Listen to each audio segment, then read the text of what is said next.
No matter which mouth you feed on a two-headed snake, it still shits the same turd. But lucky for you, you have Mox News. More than 10 years. More than 60,000 videos. Mox News has been filtering the nonsense and illuminating the bullshit from your mainstream media. Turn off your TV and turn on to Mox News. For over a decade, documenting the socio-political events that have etched and carved the pathways that define today's modern mess, Mox News has been providing clarity while faithfully bringing you today's relevant stories 100% commercial-free and subscription-free. And just like Lady Liberty vows to remain free. But at this time, we're asking you for your help, your patronage, and your support to keep the lights on and the videos rolling. For less than 17 cents per day, you can become a basic subscriber, knowing that your donation is truly making a difference that will help continue bringing the news stories that make a difference in your life. Turn on, tune in, and drop a couple dimes today by clicking the link below or visiting moxnews.com and show your support at any level. From a single one-time donation or dedicated monthly subscriber, do it now in less than 2 minutes. All donations are safe, securely processed, and verified using PayPal, Visa, MasterCard, American Express, or Discover Card. As always, we're sure you'll find something of interest each and every day. This holiday season, give the gift of Mox. moxnews.com.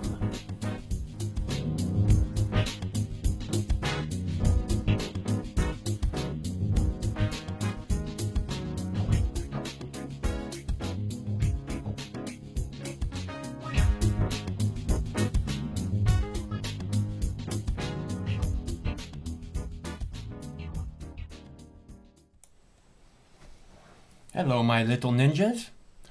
How are you today? Thanks so much for tuning in. My name's Mike. This is my YouTube page, Mox News, and welcome to your Wake and Bake News at 7 p.m. I'm your host, Moxie, and that's my co-host, Boo Bear. So if anybody was wondering, Boo Bear is laying down by the river, which is a nice place for a Boo Bear to lay. And I'm always so glad when he joins us because we all miss him when he's not there. So it's nice of you to join us tonight, Boo Boo. Okay, so where was I? Oh, we have numerous videos. You know, one of the things that we hear over and over again is that you have to support the police. You have to support the police. And one of the things that I've said again and again and again is that I wish we had police that were the heroes that we could look at and say, oh, the good guys are here, that are, you know, that we could look at and feel like they are the heroes that they want us to believe that they are. I wish we had those kind of cops. And then you see a video of cops, you know, pepper spraying a 9-year-old girl in handcuffs, 2 inches from her face. Over the summer, we saw cops pepper spray an 8-year-old little boy down in Seattle protest, just boom, right in his face. Just a couple weeks ago, we saw a 5-year-old black child being berated and threatened by police. And now we have the video of a 73-year-old grandmother being roughed up by 2 cops. And she has dementia, and she's saying, I'm going home, and they just keep working her over, and like somehow she's a threat, or she needs to know who the fucking boss is. You know, we have that video. It's coming up here in a minute. My point being, you know, we got to respect the police. No, we don't. We don't have to respect anyone. We don't have to respect the president. We don't have to respect the people in Congress. We don't have to respect anyone. Okay. I give everyone that respect right up front. It's like I'm saying, I hope that, I wish that we had the cops that, are the good guys, the heroes. I wish we had those cops. But I give everyone, like, as individuals, I try and give everybody the respect right up front. And then you recognize right away whether they deserve it or not. So, and that's all people everywhere. I'm just like, everybody's equal, and hey, how's it going? And,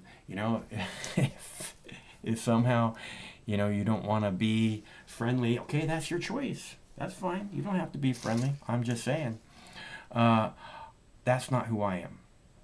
So, and again, you see these cops in this video that I have, and they rough this 73-year-old grandma suffering from dementia. They rough her up, and then they're laughing about it and fist bumping and oh, beating up on old ladies is way too cool. Reminds me of when I used to play Grand Theft Auto, and I'd pull the baseball bat out, and just like beat down on these old ladies carrying bags of groceries. Oh my God, that was so much fun. The fuck is wrong with you? Yeah, we have to respect our local police. I don't think so. I wish we could. They're not giving us that option, are they? Not local police. Oh, we got to respect the police. No, we don't. People in that position should earn your respect, not demand it. Okay? Because that's who they're supposed to be. They're the public servant. They're here to show you, hey, we're here to take care of business. We're here to make sure everything is okay for you guys. That's not what they do. They're there to help, right? Oh, we're here to help. Then why the fuck are you beating up a 73-year-old woman suffering from dementia? Why the fuck are you pepper spraying a 9-year-old girl 2 inches from her face? 9-year-old girl in handcuffs 2 inches from her face. Why the fuck are you doing that if you're the good guys that are here to help? Because you got to prove to that 9-year-old girl who the boss is. That's why. You got to instill that fear while they're young. I'll tell you what, you fucking piece of shit cop. You're instilling hate. And it's not just in her, it's in the whole entire community. Because we're not a bunch of cop suckers out here. And when they pepper spray the 9-year-old girl in handcuffs, there's 6 cops there. 6 giant motherfucking steroid-taking piece of shit cops. And this is the only thing they can do, is use a chemical weapon on a little girl that's handcuffed. That's the best plan they can come up with. Yeah, you gotta respect the police. No, we don't. Fuck the police. Fuck the police. It says it right there in the title. FTP. Fuck the police. Have I made myself clear? All right, so we also have a video about, I keep seeing this video about the guy that was shot in the back of the head. Cops say that he hit him with his car as he was trying to get away, which I haven't seen that video yet. But what I have seen is what appears to be neighbors, like ring footage or some, neighbors security camera footage, and what the one thing that I keep noticing, right, is that there's these cops and they're all in the back of this pickup truck, right? Now, the thing about riding in the back of a pickup truck is that it pumps up your adrenaline. When you're outside, it's like riding a dirt bike or something. It's not something you do every day, so you're like out, the wind's blowing in here, and you're like excited. Hello. Hey, what's going on? You ready? I'm watching you on my tablet right here. Yeah, hold on just a minute. So the cops are driving, and they're in the back of this pickup. Being riding in the back of a car gets your in the back of a pickup. Standing with your hands on the roll bar. It's like this exciting thing. It gets your adrenaline pumping, right? So right. I see these cops that are going to this guy's house, and they're all riding in the back of the pickup truck, and I'll play that video for a minute. They're all riding in the back of the pickup truck. They're all jacked up on adrenaline, But what I keep seeing I just see a bunch of fucking rednecks in the back of a pickup truck going, "Who's going chicken hunting? We going chicken hunting. Who's going chicken hunting? We." That's exactly what I fucking see, and it disgusts the hell out of me. Okay, I want, these people need to be held to a higher standard, which means if they fuck with a person because they can, they need to go to jail. Like anybody else who fucks with someone because they can. What's up, Thomas? Well, anyway, it's been approximately 60 years. I got pictures where me and my father went to a candlelight vigil for Medgar Evers back in 1963. At that same time, I seen Shirley Temple and all these people. Met Julian Bond, shook hands with Martin Luther King, and met a few cats in some really crazy ways. Right on. What I'm saying is, I was there, and because it would be a long story, but I just want to make it short. I went to Kavanaugh Elementary, where pretty much mixed with white and black. My teacher was pretty much white at the beginning. Then I started being taught by some black teachers by about second, third grade. It was kind of hit and miss thing, and then you start reading more black teachers. You know how the trend goes. When people start mixing in, you start seeing these different people. Because of that time, it was totally different. They started turning the curriculums around to where you start getting some black history more so. But it was my white teacher that, because we used to have a folk dance time once a year. So it was my white teacher that turned us on to African dancing. So, I really had no idea, and what I'm saying is I was just living the life as far as I was. I didn't know I was learning what they were teaching me. And then she told us, and so when I look back at those things like that, I can appreciate it. Like I say, not all people can say that, how that saying is, not all people are bad in general. But when we go up here, see, I've seen all the marching, and I'm still seeing marching, and they're not using their freedom to use alternatives in order to deal with these. Because I guarantee you, regardless of the population of black people here in America, if some of these police are these things in the uniforms, and I don't care who's listening, because I know the phone's being bugged or whatever, but they should know what we see. Okay, there need to be a trade-in for that. I'm out here, say for an example, I'm out here and I happen to see something happen. I happen to see a police, say, mishandling a woman, mishandling a guy, regardless of who it is. But most likely they do this to black people. And I'm saying, what am I going to do, sit there and just cam code this stuff? No. I'm going to put my cam code in a position where it can pretty much see what's going on. And I'm going to do something about it, whether I get shot or not. I'm that type of guy. See, I've never been a fighter. When it came down to protecting, when I seen wrong, I would call it out or do something. Because I'm not going to let somebody, not in my sight, just hurt somebody. Yeah. See, if I get started, that means the crowd, hear me, whoever's, bugging the phone. That has to stop. Because, now, I've been cool about it. I'm cool about it because I know it happens. And I've seen different things. Some of the situations I didn't see because a lot of times in videos, we only get what they're going to serve us in the video. So once you see the video, this is all happening. You say, oh, this person's lying, look, that person's wrong. Well, you know that police are out there mishandling people, but there are some cases where people can do things to prevent this. Now, I'm not talking about the young child that was sprayed or the young kid that was mishandled or the 70-year-old woman. I'm talking about people that are in sin. Say, for example, what happened with the young lady that had the knife. Okay. Now, from what I've seen at the video, within that altercation and knowing that the police were coming, when the police came, that knife should have been dropped on the ground or something like that, and then people would have more to deal with as far as him being wrong. You see, when you're playing in that arena, what I'm saying is that makes every one of them wrong. Because number one, why did the police have to shoot at all? He shot her without shooting the girl in the pink, so therefore he was a good aimer. Why didn't you shoot her in the hip, leg, or something like that? Well, let alone that, how come you didn't use some of your other stuff to do that? And then I'm also looking at the so-called, the foster father over there. He kicks his girl in the head. Yeah. And I'm like, this is all, okay, you know what I'm saying is I don't agree with any of the shit. I damn sure don't agree with the officer. But I also don't agree with the bullshit with this girl. You got a police there. Haven't you been watching the news? They'll shoot you for any damn thing. Drop the damn knife. Okay, that's some shit there. But then again, the police, Why are they always resorting to a goddamn gun? Everything they do is about a damn gun. You know why? Because one police told me this is what the higher ups tell them to do. I said, well, I'll tell you what. I just listened to him calling me. And then after he left, and I said, well, why are they killing police? We really couldn't give me an answer. Now I'm gonna send you a email of an officer that I actually confronted one time that was in my Uber, asking him a question. I'm gonna send you that email and let you read that. Because I did send you an email the other day. It was I saw it. A music track on there. Yeah, I hope you like that. But yeah, so what I'm saying is there's a whole bunch of people as quiet as kept. Because see, these police, okay, you have the Chinese people out there.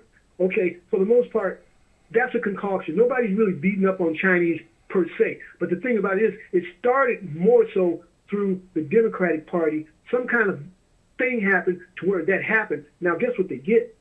They get the benefits where black people don't.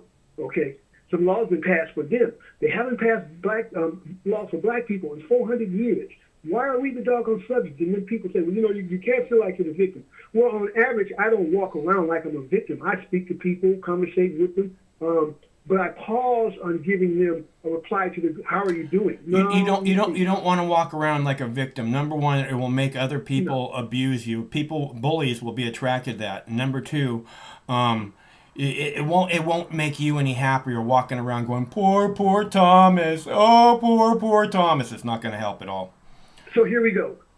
That does no good, because the person that you have a chip on the shoulder toward could be the very person that might offer you something, might do something, might help you. You don't know who this person is. So say hi, or something like that. But you can't give a robotic. I'm out of the robotic replies of, how are you doing? Oh, I'm okay. No, you're lying. You know good and well I'm not okay.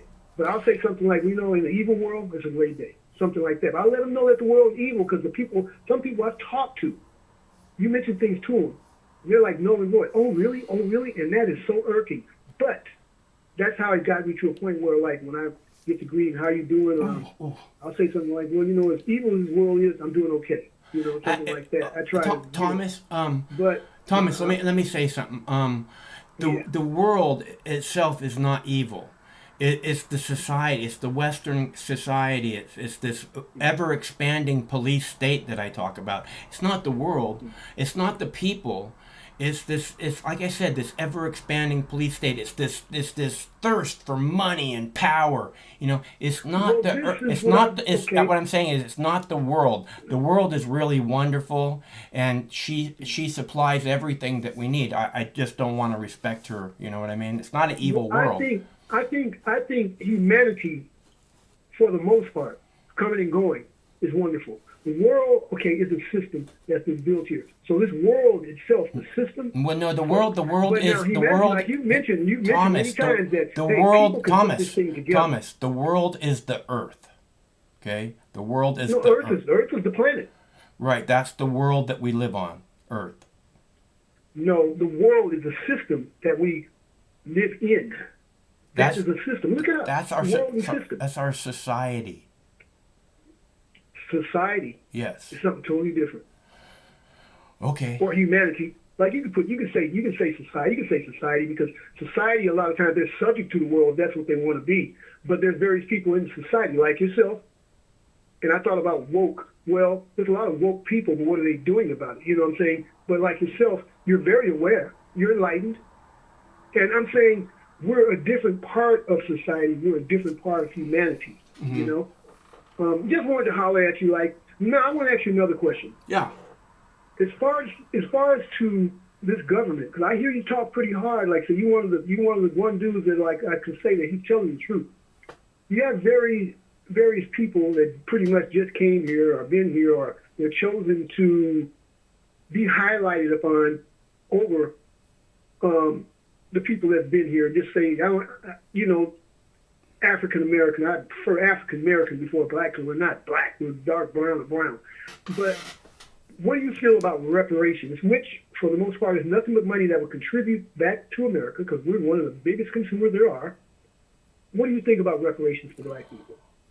I think that there's a lot worse places that money could go to, like war or, prison or, whatever. It's just... Well, you know what? You said enough right there. Yeah. You said enough right there. You don't even, like I say, you did better than many, and you've given the answer. You've given the answer right there. Yeah. So I'm gonna let you go ahead and do your thing next, and I'll talk to you later. Okay, it's good to hear from you, Thomas. Yeah, I'm hitting the sake now. All right, enjoy it. Peace. That's our brother Thomas. It's always good to hear from him. Really interesting story about the funeral. I thought that was, I wish I had a story like that. That's pretty cool. I mean, not a funeral, but getting to meet or be around all those people. Historic figures would have been very interesting. Okay, let's see.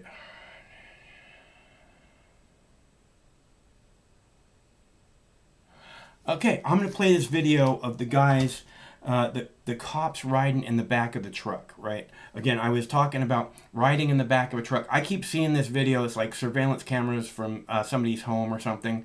And they show the cops coming down the street and go around the block towards where this person is. And they're riding in the back of the truck. They got their hands on the roll bar like they're going over dunes. And, oh, man, this is fucking exciting shit, right? And all I can hear is like, this fucking rednecks in a beat-up old truck going, who's going chicken hunting? We've going chicken hunting. Who's going chicken hunting? We've going chicken hunting. And I'm incredibly disgusted by that. And I wanted to make sure that you guys saw it in case you haven't and heard the way that I feel about it. Because I think it's kind of almost easy to see, even though the vast majority of the other video is not clear at all. New at 3:30, a North Carolina judge denies a request for public release of video footage from the deadly shooting of Andrew Brown Jr. So the footage will be withheld for at least 30 days to allow for the completion of any investigations that are happening right now. Brown's family will be allowed to see the footage along with one attorney. The state is to notify the court when such investigation is completed, and the court in its discretion will consider at that time further release of the video. Deputy shot Brown 5 times, killing him. The district attorney says Brown hit officers twice with his car before the deputies opened fire, but Brown's family disputes that. Breaking news, protesters back on the streets in Elizabeth City, North Carolina, 1 week after the deadly police shooting of Andrew Brown Jr. There's a curfew going into effect there in less than 30 minutes. The people there have been chanting, quote, release the tapes, after a judge ruled against sharing body camera video with the public at this point in time. Jason Carroll is on the ground, and he's out front. Andy Jr. has been silenced. So his voice now on those cameras. You know what I'm saying? So that's how he will speak to us. And that will be his side of the story. Andrew Brown Jr.'s family say they now will have a better account of what happened during the shooting last Wednesday, now that a judge has ruled members of the family can review additional body camera footage from the deputies. I guess justice will serve. I feel good about it. Situation. Wednesday afternoon, Superior Court Judge Jeffrey Foster cited in part overwhelming interest to the family for his ruling, which requires the Pasquotank County Sheriff's Department to allow Brown's adult son, Khalil Farabee, and one attorney licensed in the state to view footage from 5 videos recorded by body cameras within the next 10 days. As for the public, the video be held from release for a period of no less than 30 days and no more than 45 days. The judge also ruled the names and faces of the officers will be blurred to protect their identities. We caught up with County Sheriff Tommy Wooten, who told us he wanted the judge to allow the public to see the recordings. I have to respect the DA and the judge's wishes, so we're gonna do that and follow North Carolina law. Is this the outcome that you were hoping for or looking for? Not totally, no, sir. Well, what would have been the ideal outcome for you? Release. Full release. Because? For the community, transparency. Sheriff Wooten in support of the public seeing the body cam video after the Pasquotank County District Attorney Andrew Womble told the court body camera footage shows Brown's car came into contact with law enforcement twice before he says they opened fire. The next movement of the car is forward. It is in the direction of law enforcement and makes contact with law enforcement. It is then and only then that you hear shots. Womble also strongly criticized Brown family attorney Chantel Cherry Lassiter of misleading the public with her comments about what she saw on a 20-second clip of body camera footage she viewed on Monday. They were designed to prejudice a proceeding At no time have I given any misrepresentations. I still stand by what I saw. Brown's family says they want to see for themselves if his car made contact with any of the deputies. Not buying it. Do you think what the authorities will then argue going forward is that gave them a reason, a justified reason to shoot? Shoot on our man? No. And Aaron, just a few moments ago, we heard an announcement from police that the curfew is about to go into effect. But when you talk to the protesters out here, they say this is really not so much about a curfew. It's really about drawing more attention to Andrew Brown. And when you speak to some of the older residents who are marching out here, you get a sense of the reason why. I spoke to a woman by the name of Cheryl Morrison, 72 years old, and she says the people of color in this community have had a long-standing distrust of district attorneys, police, as well as local prosecutors. And so that's why so many people who are out here marching today are basically asking for a special prosecutor to come in and investigate what's happening here. All right, Jason, thank you very much. As I said, live in Elizabeth City. Aaron Burnett is always like, you know, people are like that, like, I always think it's so weird when someone talks like this, you know what I'm saying? They can keep going on and on like this. Like, there's something wrong with your neck. I'm just about ready for a bong hit. What about you all? If you'd like to join me in a nice big fat puff, simply do as I do, or do exactly what you see. Let's see.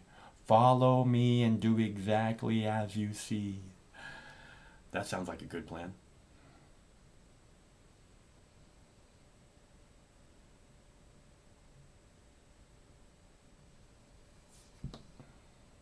All right, let me see. I'm ready. Are you ready? Here we go.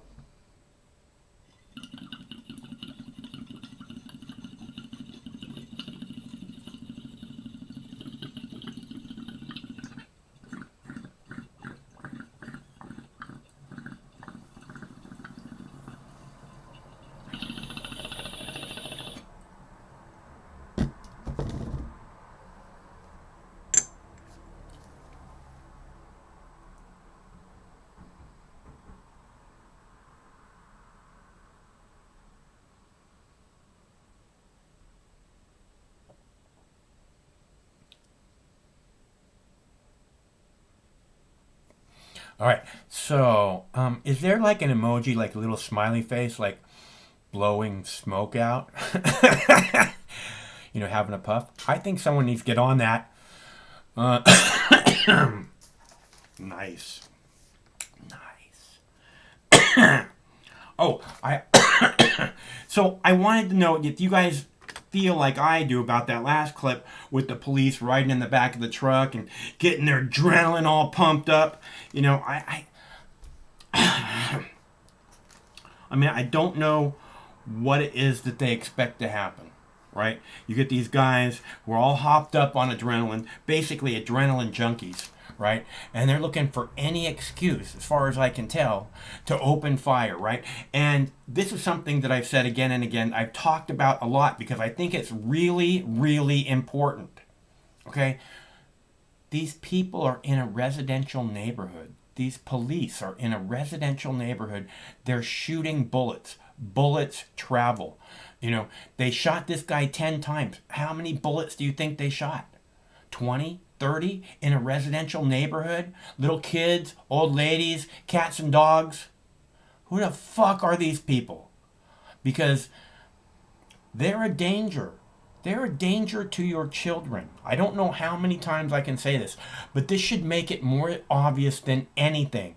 When they open fire like this in a residential neighborhood, like it's a fucking target range, which they would never open fire like this in a target range. Be one person at a time for safety.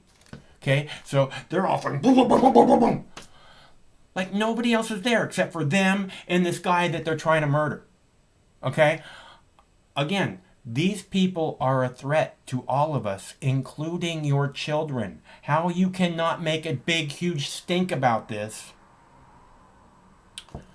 is beyond me. because it should be completely unacceptable for police to open fire like they did in this situation in a residential neighborhood. That should be completely unacceptable to anyone and everyone, including the piece of shit peace officers. So they like to call themselves. I also have a video about social distancing, which I'm sure that you guys will find very interesting. And genetically modified mosquitoes. The state of Florida is releasing genetically modified mosquitoes. What could possibly go wrong? What could possibly go wrong? And I thought that was pretty interesting, so I will play that for you momentarily. Oh, and an Alaska state senator, has been banned from Alaska Airlines, which apparently it used to take her an hour and a half to travel from her home to the Alaska State Senate Capitol House in Alaska, an hour and a half using the Alaska Airlines, and now it's a 20-hour plus trip without the use of Alaska Airlines. So, overstepping, I don't know, social distancing. Oh, and a lovely little piece by Mark Lamont, making as clear as possible that America is a racist country. You know, well, the police are racist, you know, and the policing has been racist for a long, long time. I mean, that's pretty obvious. The programming for a long, long time has been racist. You know, as in the movies I talk about, where the people are walking along having a good time, and then the ominous music happens, right? And you see these people in a dark alleyway, and it's black people that are going to do something terrible to these nice people over here. And that programming has gone on for, generations. That doesn't mean that the country's necessarily racist. It doesn't mean that I don't know. I have to admit, I do see the racism in lots and lots of places, where it's always somewhat shocking to me that, people could be like that. But it's and I couldn't imagine being the brunt of that. I don't know what it's like to, your whole life have to be worried about, from your 5 years old and the cops are threatening you. When you're 9 years old, the cops are pepper spraying you while you're in handcuffs. When you're 20 years old, when you're 17 years old, just about to graduate high school, walking home, they shoot you and then lie about you having a knife in your hand. They shoot you in the back and then lie about you. And they know it's a lie, and yet they continue the lie for months and months and months, until it finally comes out that he was carrying a ballpoint pen that we mistake for a knife, and then had to shoot him 3 times in the back. 17-year-old. We could talk about Tamar Rice. Tamar Rice, 12-year-old, playing in the park, like all 12-year-olds love to do. Cop showed up. Less than 2 seconds later, he was dead. It just goes on and on and on from there. So it's like I say, we can do better. We deserve better. You deserve better. Your families, the people your generations that are coming behind you deserve better. And if we leave them this fucked up shit, how can we expect them to make it better? How can we expect them? Because it's like I keep saying, the ever expanding. It just gets worse and worse. Your freedom of speech is taken away. If you're not able to have your freedom of speech, then what happens is you're not able to say, hey, these people are hurting. They're hurting other people. The government is lying about cannabis not having any medicinal qualities. For generations, the government has lied. The Medical American Association has lied The CDC, the WHO, has lied about cannabis not having any medicinal qualities. You know, now we see that it could treat so many different things. And why would they lie about it? Solely to make rich people even more rich. That's why. Because anybody with an encyclopedia or access to the internet could easily know that cannabis has been used for thousands and thousands and thousands and thousands of years by humans as medicine. So, but now we have to trust them blindly. We can't question them. We can't speak out against them. Soon we'll not be able to speak out against the police, the government, your school. It just goes on and on. And it's not getting better. And if that's what you want to leave for your children, understanding it's growing exponentially, getting worse exponentially. Understanding that. I mean, look at what are they teaching the children in schools these days? You know, everything is just fear, fear, fear, fear, fear. Again, we're tippy top of the food chain. We are not supposed to be afraid. What is it supposed to be afraid of? You know? Look at that Boo Bear. Does he look like he's afraid of anything? Does he look like he's afraid of anything? Over there with a big old smile on his face, paws in the air, going, oh, I like it right here. This is nice. Did I ever tell you I love the sound of your voice? Your voice is wonderful. He's a great Boo Bear. Okay, so what was I saying? I completely forgot what I was saying. Probably better that way. Do you want to see the video about America being a racist country? Should we play that one next? Because I am going to do it. I'll do it, people. You know I will. I know you want to see. I'm going to play it. That's it. I'm playing the one about America being a racist country. I know that you need to see it. So I'm going to play it for you. Welcome back. Let's take a look at what's happening here in these digital streets. The internet was buzzing because two white, able-bodied, conservative, straight, cisgendered males with unlimited means decided to hit the media circuit over the weekend and not only discredit claims that America is a racist country, but also completely disregard history. Here's what GOP Senator Lindsey Graham of South Carolina and former GOP Senator Rick Santorum of Pennsylvania had to say. Senator, is there systemic racism in this country in policing and in other institutions? No, not in my opinion. We just elected a two-term African-American president. The vice president is of African-American Indian descent.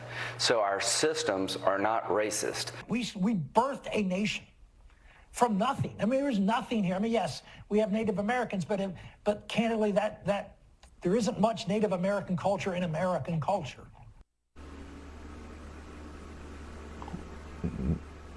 Caucasians gonna Caucasian. I get that.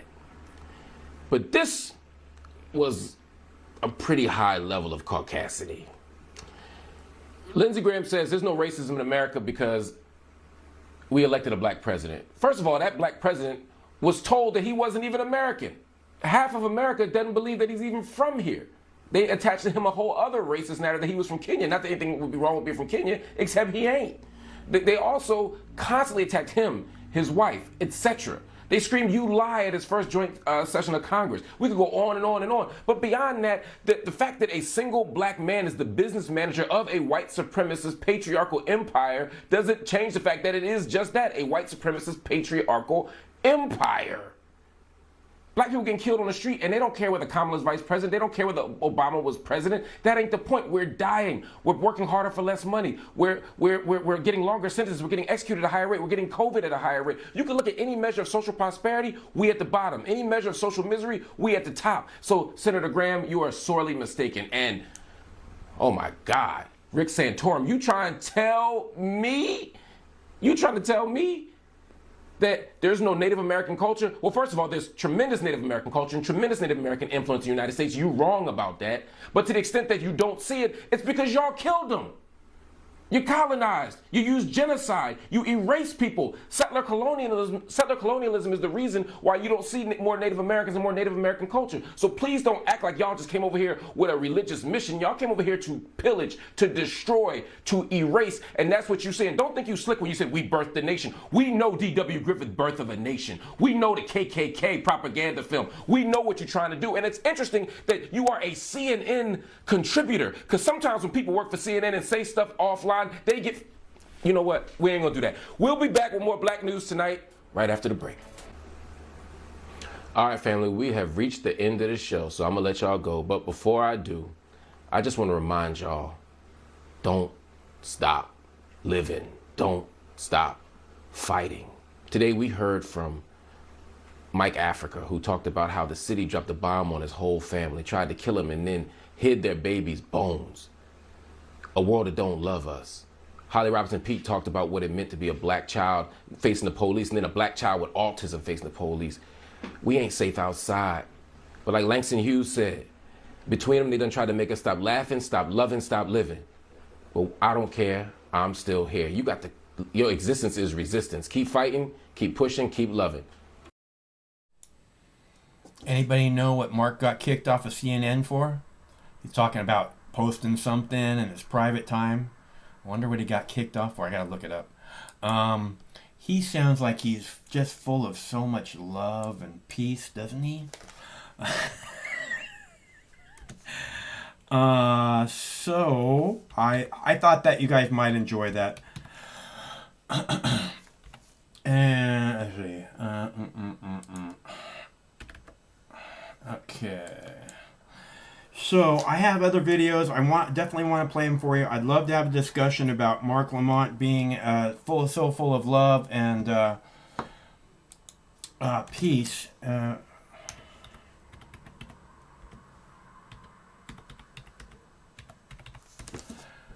So the number's right there on the screen. After his speech on Israel. Oh, we got fired for speaking about Israel.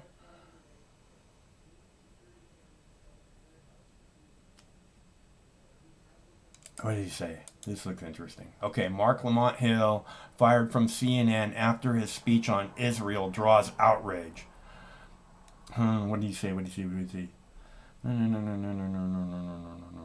We have an opportunity not just offer solidarity in words, but to commit to political action, grassroots action. What do you say? What do you say about the Israel?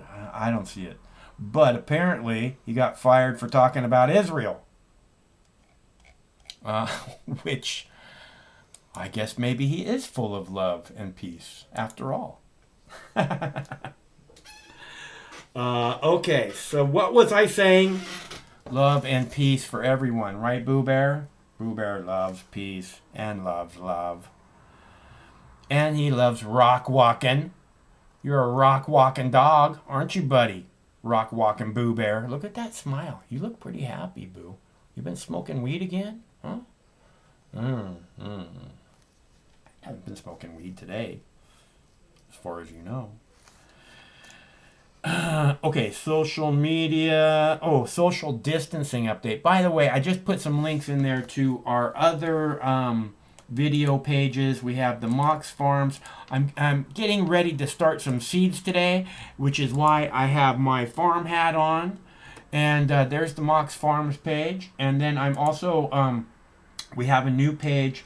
There's a new social media video site called Odyssey, and we have a page there. There's about working on 700 videos there, so I'd love it if you guys sign up for both of those, or at least that you know about them, because this page is teetering. They're vanishing people. Anybody, we got a community guidelines violation for apparently medical misinformation. Okay. And again, you know, the government would never lie to us about would never give us medical misinformation, like that cannabis has zero medicinal qualities, letting people hurt, old people, young people, everyone hurt, making them take big pharma drugs to get big pharma cocksuckers more rich than they ever dreamed, making them, allowing the tobacco, the cigarette industry to thrive in this country. Because if people had a legitimate choice from lovely tasting cannabis or ashtray tasting tobacco, I'm pretty sure most of them would choose lovely tasting cannabis. But that could just be me. That being said, also the number one date rape industry and number one date rape drug, the alcohol industry, they would take a huge hit. So why would the government lie to us about cannabis? Why would they criminalize all these good people for absolutely no reason other than to make already rich pieces of shit even more rich? Why would the government, you think the American Medical Association would be in on something like that, lying to us about the medicinal qualities of cannabis? How dare you think that? Oh, wait a minute. Sanjay Gupta had to come on CNN and apologize. He was their top medical advisor on CNN, right? Dr. Sanjay Gupta, after years and years and years of telling us that cannabis has no medicinal qualities. I used to refer to him every time I'd put a video up of him, I would refer to him as Pill Shill Sanjay Gupta. And the reason I did that was because, again, he would say this shit about cannabis that just wasn't true. It's like he doesn't have the internet or his brain doesn't work right. And then he, literally had to come out on TV and apologize because he was losing all of his credibility by saying that cannabis has zero medicinal qualities. And how did he make up for that? By making pretty good documentaries about the medicinal qualities of cannabis. Although he leaves a lot out. Oh, and by the way, the video of when Dr. Sanjay Gupta apologized to the entire world for lying to us for almost a generation. People, how many millions of people could have been helped, Doctor? He had to come out and apologize. And when I posted that video, it went straight to the front page of YouTube. Busiest website in the world, maybe you heard of it.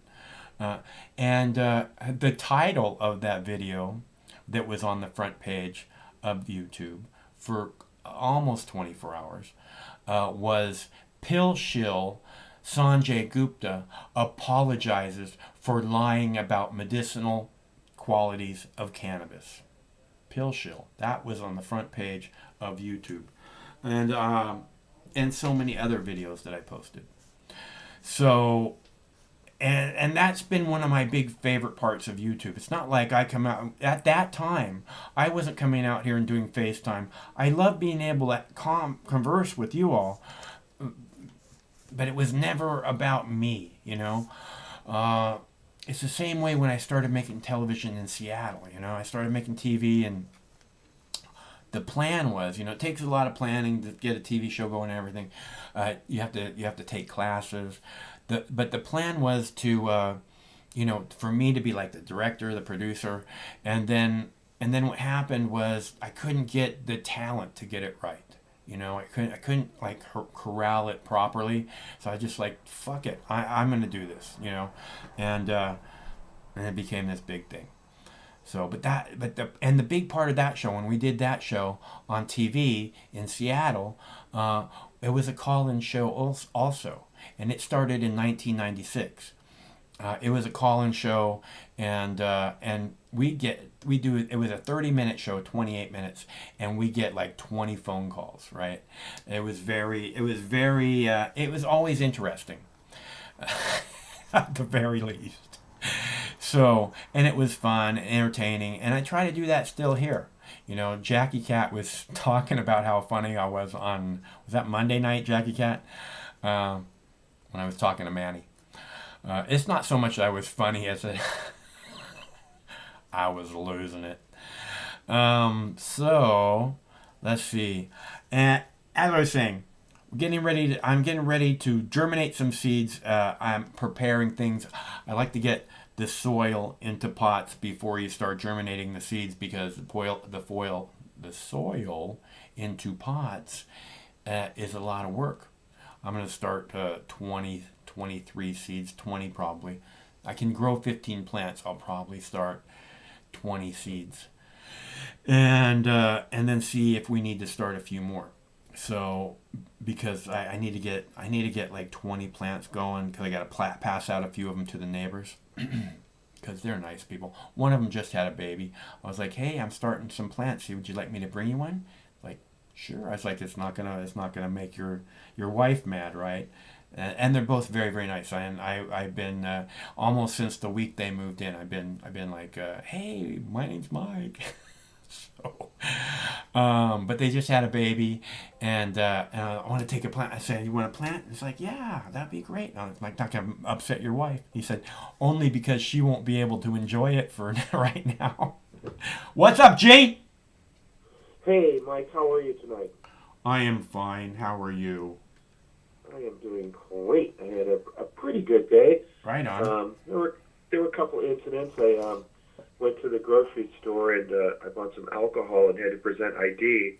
And I showed the woman my ID, and she's like, no, not there, over there. And then she pointed like 3 feet away behind a sheet of plexiglass, right, to protect her from the COVID. Mm-hmm. So I moved the ID in front of the plexiglass and then held it there. And then she said, hold it really still. Stop moving it. I need to read it. And I was just like, wow, like, you're really, like, either A, super freaked out about the fucking plague, or B, you're just in a really bad mood, and I'm sorry about that. Why don't they just get, like, a barcode reader or a QR code reader, so you can just put it under the damn thing, and it brings up your picture and everything? What's the problem, man? Well, they are doing that in Ballard. I had an experience like that. I went to the weed store the other day, and a couple 3 weeks ago, and they they said, "Can I see your ID?" And they wanted me just to hold it up next to me so they could see it, right? And I pulled out my ID, and I pulled out my medicinal marijuana card, and I put them right up next to each other so she could see them both. And she goes, oh, here, can you put those under the window so I could have them? She needed to go and like check out my medical card to make sure it was real or something. Like my ID she didn't need to check out, but she needs to make sure my medical card is right. Oh, that's ridiculous. Whatever. It's funny. People are pretty uptight about ID. And, I don't care. I mean, I just assume that, like, even though I'm, like, 53 years old, when I go and buy alcohol, I'm going to be carded by somebody who imagines that I'm 17, which is, always a compliment. But it's just someone who hates their life. What she's hoping for is that you won't have ID, and then she says, well, I'm not going to sell you this because she's the boss. That's her domain. Yeah, I know. And then that would just piss me off more, because that's where I buy my groceries, right? And I just want to avoid where I buy my groceries. Nor would I ever, like, narc out a clerk for being a bitch or, like, not being a friendly person or whatever. I would never, ever do that. But nevertheless, she wasn't in a really friendly mood. And it's life, life goes on. Yeah. But I did notice a lot more people downtown, a couple of new businesses opening in my community here in Olympia. And it seems like a lot more people are out on the street, but there still is this like sense of like caution that I see a lot of people exhibiting. They're wearing their mask, or they're just like walking away from people. They're a little reserved. Yeah. So it's going to take years, I think. I mean, I'm not even exaggerating. I think it's going to take a couple of years. It'll probably take a generation before we see the mask all go away. The way this thing is headed. So, what I'm saying is, even after they say, okay, we've reached herd immunity, so you don't have to wear a mask anymore, for probably a generation, we'll see people walking through the grocery store wearing masks, would be my guess. I know, and that's disturbing, especially for kids, because, like, those are things you don't think about. Like, when you're a kid, you see people wearing masks, that's going to affect you for a long time, like facial contact. When I was a kid, if I saw people walking through the grocery store wearing a surgical mask, I'd be like, "What's wrong with those people? Are they sick or something?" Yeah, Or like we better stay away from them. And me so wearing would a I wouldn't, you bandana. know, that's me being a little kid. So would everybody else in the store. They'd be like, "What's wrong with these people?" You know, because you know, it's like nobody did that back in the day ever. Now it's everywhere, every single place you go. If you saw somebody like me walking into a bank or a grocery store with the blue bandana that I wear that completely covers my face, you'd probably imagine that I'm robbing the place. Yeah. Right? That'd be the first thing that would come to your mind is like that person in the cash register line, his face is completely covered. Yeah. And he's got a bulge in his front pocket. Oh Yeah. my God. You know? Yeah. It's kind of weird how people got over that. Jackie Cat would. Oh, right. That is very weird that they got over that. And maybe they didn't get over that. Maybe that's why you're being sometimes responded to, like by the sales clerk or whatever, because of that. Because like, maybe. Yeah, it like induces kind of a fear response or something. But yeah, Jackie Cat the other day was saying how she likes the mask because she can stick her tongue out at people at the store. Did you see that? and they don't know it. I'm like, Yeah. I like the mask for a very similar reason, because when I see a sweet pair of jeans, I can lick my lips like crazy. Yeah, you know, and it's true. Like, I'm hypercritical, right? So there's always a lot of expressions on my face that other people see. And with the mask on my face, they can't see it. So in a way, it is kind of good in that sense. But I don't think it's good for kids in the long run. Because kids need to be able to decipher, like, between people, somebody being sarcastic, somebody being serious, somebody being not serious. Those are facial expressions that they're reading when they watch people in public. If they can't see those facial expressions, well, fuck. I mean, they're like just kind of at a loss to understand human nature. I think that's part of it. It's not just kids. It reminds me a lot of. Do you ever see the movie The Wall, where like all the kids have no faces and they just have eyes and they're all being pushed into the meat grinder? I do remember that. Yeah, it reminds me of that kind of that, because they don't have any faces anymore. They just have eyes, and it's like I was watching the Biden address tonight, and I wasn't really watching it, but it was on TV, and I kept seeing little bits of it. Like I said, I wasn't watching. He just looks completely lost to me when he's talking. And like, where am I and what's my name? You know, but I was watching it, and I'm looking at these people, right? These like elitist fucking cunt bastards, and they all have these masks over their faces, and all I can think is, you know, it's like some kind of alien movie, something like out of Naked Lunch or something. Like they all have some kind of weird breathing apparatus underneath the mask, and they're just covering it up so that we can't see it. I don't know. Yeah, I know. It's kind of freaking me out, man. I do know what you're saying about it, and what I think you're describing, like, is the dehumanization and the alienation that we've all experienced from this whatever plague or however you want to describe it. But but it's also the movement towards a technological future, right? Where everybody is just using their phone, or they're using a computer, or they're interacting with people in this artificial space, and that's just going to be promoted more and more and more and more.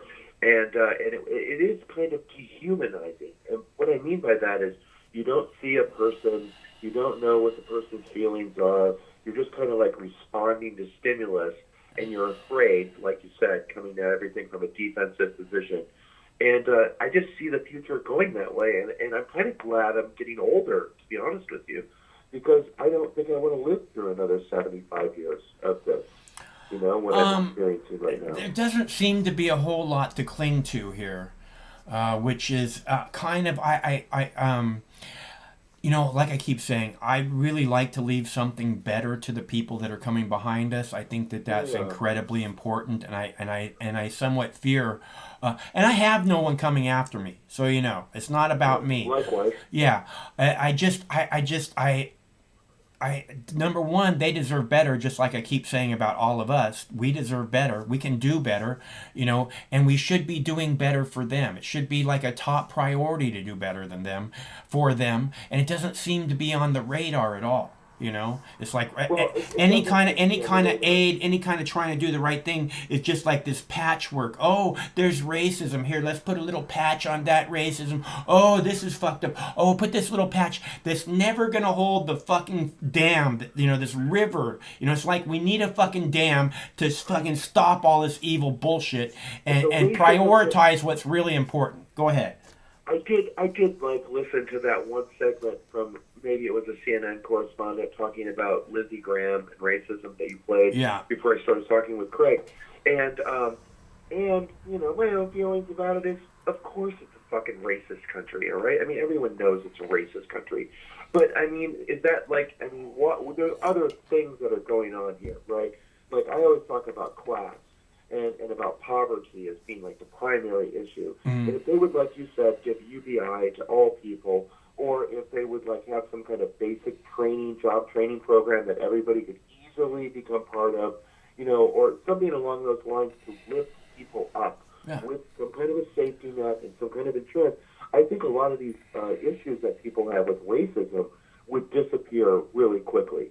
You know, the reason why poor people in the city, like I lived in the city, poor black people on the south side of Chicago, you know why they're pissed off?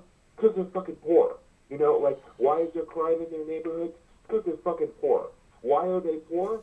Yeah, there's some racism going on. Well, let's get past that and let's lift all of the boats up.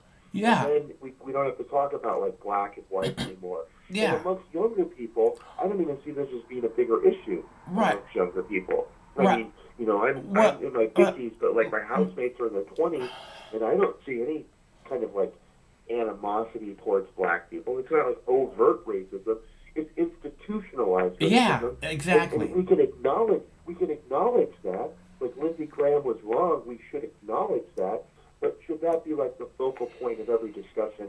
Maybe not. You know, maybe there's other things that are being like overlooked as we talk about racism. That's my biggest problem. Look, you said it. You said that we need to have some kind of community like education that helps people get a trade or whatever. So imagine if we had this thing to help people learn what they need to have a proper job, right? This trade, school or whatever. Yeah, but then if we paired that, combined that with a giant, like I keep saying, 22nd infrastructure project, 22nd century infrastructure project, building an infrastructure that's going to be not only great when it's done, it'll be great for the next 100 years. 200 years. Yeah. That's what, if we were to do that with the community training that you're talking about, then there'd be all these millions of new jobs, and there'd be all these people that can be lifted up out of poverty, and then all those people have the ability to spend more money, which means that there'll be more and more people getting jobs. It's really simple, and again, this comes back to what I was talking about just a second ago, where I was talking about, we put a patch on this, we put a patch on that. That's exactly what they want to do with the infrastructure.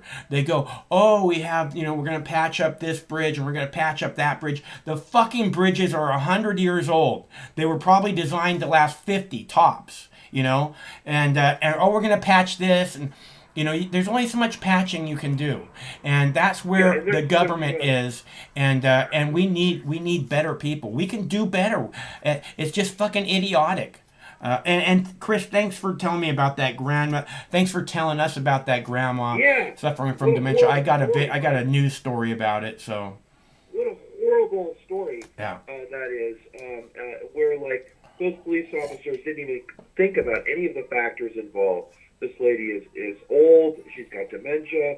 They didn't even consider any of that. They just beat her up like she was like a 17-year-old thug or something. Well, no, it's not like that. They beat her up like she was some kind of criminal. Okay, not a this or a that, a criminal. And that is not the way you would want your grandmother treated, who is suffering from dementia. I'm pretty sure. Or my mom or anyone else. Yeah. Anyone's mom or grandmother. Nobody would want that. Yeah. You mentioned, I wanted to mention, like the infrastructure, the crumbling infrastructure. A lot of nuclear power plants in the United States are like over 50 years old. Many of them were made like in the 70s and the 80s, where there was a big push for nuclear power. There's 94 nuclear power plants that are active in the United States today. And they were only designed, some of them were only designed to really function for 50 years. So we also, in addition to having roads and bridges and infrastructure, buildings collapsing, we're also having, like, we have nuclear power plants that are going to be coming offline here that we're going to have to deal with as a civilization, and we don't seem to be addressing that either. Like, and how many hundreds of billions of dollars is that going to cost? You know, not that I'm concerned with cost, but I'm trying to point out that, you know, we could have, you know, energy free. We can have free energy, and for whatever reason, it is, again, an obvious reason it's been kept from us because people need to make money off of this. So of course they do. Yeah. But in fact, Mike, I don't believe there has been a new nuclear power plant commissioned in the United States in the last 20 years, and I believe that the reason why that is because of insurance cost. It's the cost of maintaining insurance on a nuclear power facility, like for a huge Commonwealth Edison or, you know, some huge power company. They can't afford to make the power plant because it's only going to make power for an X amount of time before it's like this radioactive site forever, where they have to deal with all of the costs associated with that plant. Right. But even though they're not building new ones, we still have a lot of them online. They're going to be going offline in the next couple of years, and we're going to have to pay for it. Meanwhile, according to the Moon of Alabama, who writes about foreign affairs, this is an article from today, he says, something is wrong when you need a high rate of fire, but the ammunition costs $500 million per shot.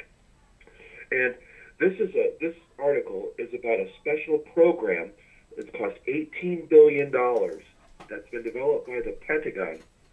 And the program is to develop, produce, and support new interceptor missiles, which are anti-ballistic missile defense systems that are going to be used to stop incoming nuclear missiles, specifically from North Korea or Iran. And the first major defense procurement awarded the Biden administration, according to newly released figures. These missiles are designed to crash into and destroy incoming missiles from an adversary like North Korea or Iran. They would be installed on missiles based in Alaska. Each one of the 31 missiles is estimated to cost $498 million a piece. The new interceptor is intended to correct the mistakes of a failed warhead program that spanned Obama and Trump administration before it was canceled in August after the $1.2 billion program was spent on a project meant for deployment in 2023. Out of the 31 interceptors, 10 will be for testing, and only 21 will be deployed. This is $18 billion we're spending for 21 missiles that will actually be deployed. And he goes on, Moon of Alabama also goes on to say that, like, there's a real inexpensive, like, fix to this problem for North Korea, because on their intercontinental ballistic missiles, they fire one missile, they can have 7, like, mini missiles, they're called MIRVs, multiple reentry vehicles, on top of their missiles. So they shoot one missile up, and that missile becomes 6 missiles, right? Yeah. So they only have to shoot 3 of their missiles, and all 21 of our interceptors in Alaska will be sent to destroy those 7 decoys, right? So it doesn't even work, is the point here. This anti-ballistic missile program doesn't even fucking work. They've been trying to set up this. They've been trying to set up this anti-missile systems forever. Okay, and they have never ever worked. They cannot. They've tested them and tested them and tested them, and they've never been truly successful consistently with that shit. They just don't have the proper technology. Now, in Israel, they'll tell you that they have the Iron Dome. Well, they're guarding against people that are making homemade rockets, you know, that have basically, you know, like fireworks. Okay, that's what Israel's Iron Dome is protecting from. The missiles that we're talking about, you know, take 10 years to build. I don't know. How long does it take to build a nuclear missile? I would imagine it's very complicated.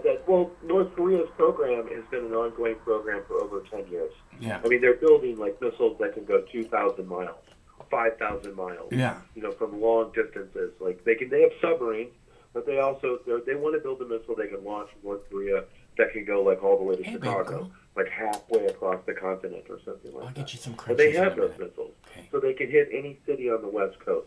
But this $18 billion that we're spending on this wasted program, it doesn't even fucking work for 21 missiles that cost $500 million a piece. Now, I'm just thinking, how many homeless people are there? How many people need a job? How many people are dying because they can't pay their medical bills? How many people are suffering because they're living in abject poverty? All those things, right? And then we're spending $500 million for a single missile that probably doesn't even work. Yeah. Well, you just said, I mean, in your scenario, it really doesn't work for protecting us at all. No, Even if it does what it's designed to do, basically is what I'm saying. In your scenario, it still doesn't protect us. No, it doesn't protect us at all. In fact, it's not protecting us because it's actually harming people. I mean, I don't know if people recognize this, but all of the money that we are spending on these military programs to boost up our military, 50 cents out of every dollar, that money is being diverted away from important, necessary things that need to be happening in our economy, and people are dying as a consequence of that. So there are immediate impacts by wasting that money. And we just everyone nonchalantly say, fuck it. Everyone is being hurt by that, by 50% of our national gross product, national gross budget going to military operations. Everyone except for war profiteers. Let me be clear. Everybody else is hurting from that. Well, according to Moon of Alabama, Mike, that was the first real military program or whatever, that the budget that was pushed through by Biden, so far. That was the first one. Yeah. And it was $18 billion for a fucking wasted anti-ballistic missile program that doesn't fucking work at $500 million in missiles. Well, you said $18 billion. That's just how much they're paying for the missiles. Then there's all kinds of shit on top of it. That's like training and all this stuff. They're useless unless you have staff that can work with them. I Right. mean, I'm sure it's a very expensive program. Yeah. The other thing I wanted to mention is one other thing, and this was I've been looking at this map of where marijuana is legal in the United States, and I'm just freaked out about the South in the United States, Texas, Florida, Georgia, Alabama, Arkansas, Tennessee, the South, and how restrictive they are and punitive they are about cannabis. There's no medical marijuana in most of those states. And those people are still going to jail for basic simple cannabis possession. Yeah. So I saw this article at Stop the Drug War, and I followed the link, and it went to this Alabama newspaper called Alabama.com. It's their state newspaper. And the article says 23 Alabama district attorneys urge lawmakers to reject medical marijuana. Right? So this is what it says.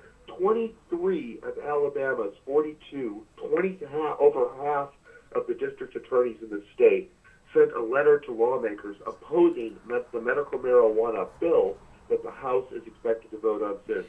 The DAs say marijuana is a gateway drug, that there's a dishonest effort to convince the public otherwise. Quote, marijuana is a wolf in sheep's clothing. Too many in the general public have been convinced it's harmless, the district attorneys wrote. That is perhaps the biggest lie that is being perpetrated on the Alabama public today.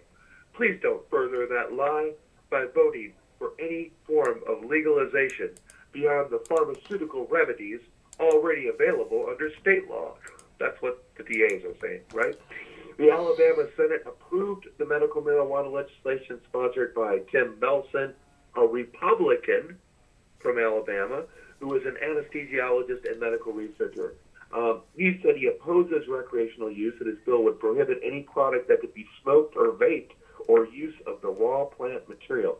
So this is the kind of garbage that's going on in fucking whatever, Birmingham, Alabama, or you know what I'm saying, the state capital of Alabama. That's what's going on there. Montgomery, they have 23 district attorneys telling lawmakers that medical marijuana is a gateway drug. Right? Mm-hmm. Well, come on, man. My point here is about the South. What is going on? Like, I mean, I know a lot of listeners, some of the listeners are from the South, and I know they live in kind of intolerable situations. So what I'm getting at is, like, this has got to change. Like, what the fuck is going on? And why are they suggesting that marijuana is a gateway drug? You know, that argument was, like, old, like, 45 years ago. Yeah. It was a bad argument. Yeah. And it's still a bad argument. Anyone who presents to you that as being some kind of an argument, marijuana is a gateway drug, you look them right in the eyes and you say, alcohol is a date rape drug. So. Yeah, and tobacco is certainly a gateway drug as well. And so are coffee. You know, there's all kinds of substances that people become addicted to that lead to whatever, certain kinds of behavior. But I mean, as far as I can tell, and from what I understand, marijuana is primarily psychologically addictive, and there are no physical withdrawals from quitting marijuana. So or cannabis, if you did have a problem or you thought you had a problem from consuming too much cannabis, if you stopped, you would not have withdrawal symptoms, all right? Alcohol and heroin and nicotine are not that way. All of them have withdrawal symptoms. Yeah. Serious withdrawal symptoms. So those are the biggest stories I wanted to mention tonight. There was another story about U.S. CEO pay soaring during the pandemic from the World Socialist website, which was talking about some of the profits that some of these CEOs have made. And, you know, it says pay packages at major companies have soared over the course of the pandemic. Some executives received much bigger payouts than others, earning stratospheric compensation. Recently, unprecedented amounts of $100 million. For example, Chad Richardson, CEO of Paycom, a software company based in Oklahoma, took in over $211 million in salary and share options. John Levere, CEO of T-Mobile, consummated a merger with rival Sprint. He pulled in $137 million last year. And they go on to list some of these other major CEOs. And, you know, and to put it in context for the average worker, you know, medium employee pay fell 17%, you know, for a lot of people. And part of that is because a lot of people lost their jobs last year as well, you know. So as many people are suffering and the working class is like not getting a $15 an hour minimum standard across the U.S. from Joe Biden, just everyone remember that the wealthiest people in the United States are making a fortune. And this plague and the COVID-19 has done nothing but like pad their pockets even more. Just remember, they're getting rich while we fucking have to survive and struggle. And that's important to always keep in the back of our mind. Yeah, they're getting rich while we eat cake. Yeah, and they are eating cake in our face and laughing at us because we don't have any. So fuck them, right? Yeah, fuck them. I like cake. Yeah, I like it too. And you know what? It's rude to stuff your face with cake while other people have nothing to eat in their face. Like, that's just like, you know, my mother taught me better manners than that, right? Like, that's just bad manners. So that's how I feel about it. Fuck those people. Those are my thoughts and reflections tonight. And anyway, so did you go out for a walk today, Mike? Yeah, we had a nice walk. There's a private high school a couple blocks away, and they have like an amazing cross-country course that goes all through woods and stuff. Love it. And it's all fenced off so I can let the dogs off the leash. Did you see a lot of people or other folks walking? No, it's rare that there's anybody on the trails. Oh, it's awesome spot. Very, very sweet. Yeah. The girl saw a bunny and took off chasing it. She was gone for like 2 minutes. Right. Well, fun for the DOG. I'm sure that was like, wow, a little bit of excitement. Oh, she loves bunnies. Make her gravy. All right. Well, I'm gonna let you go, Mike, and listen to the rest of the show. Okay, I'm gonna play the story about the grandma brutalized by the police. So thanks for bringing that my attention. That's a sad story, Mike. Yeah. And more people need to be aware of it. So I hope that listeners and viewers really focus because it's just a horrible story. Yeah. That's all I have to say. Anyway, have a good night. Okay, thanks for calling. See you later. Yeah, peace.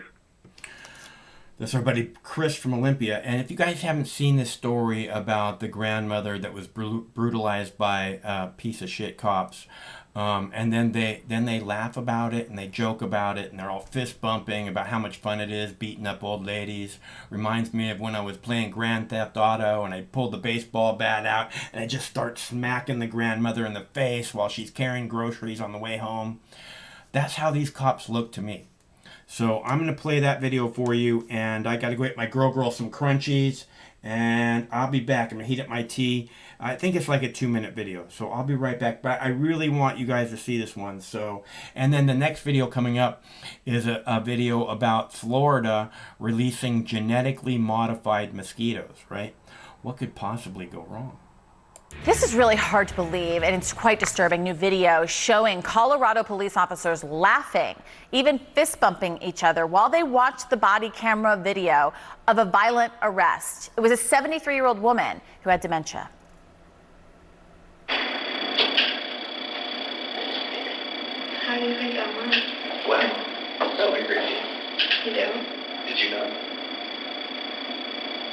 Apparently you did not. No, I did. I thought we were pretty question. Just hear it talk. I had a big car when we first got there, and I was like, you want to play? I was pushing here. I was like, oh no. I didn't miss it. Really hot.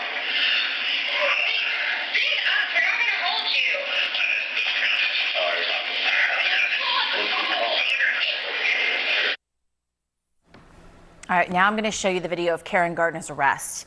Again, warning you, this is disturbing. Gardner was arrested in Loveland last June. She was walking out of a Walmart without paying for merchandise, according to records. Her family says officers broke a bone in her arm, even dislocating her shoulder in the arrest. They say she was treated like an animal and stripped of her dignity. They want city leadership to be fired. The Loveland officers who fist bumped are accused of excessive force. The district attorney calls the statements officers made in the video, quote, concerning, and will decide whether or not they're going to charge them. Officers could face assault charges in that, according to our HLN legal analyst, Joey Jackson. Here's that.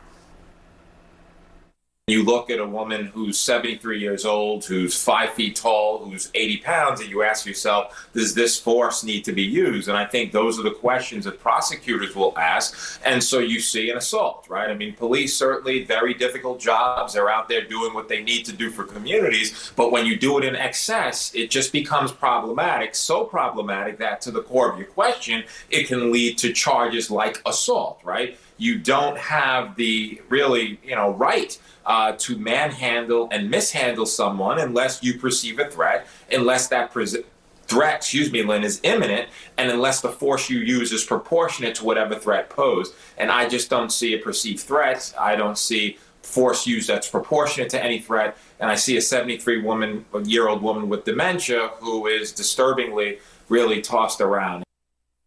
Yeah, the Loveland Police Department has said it would be inappropriate to comment on this case right now, but it has faith in the investigation process.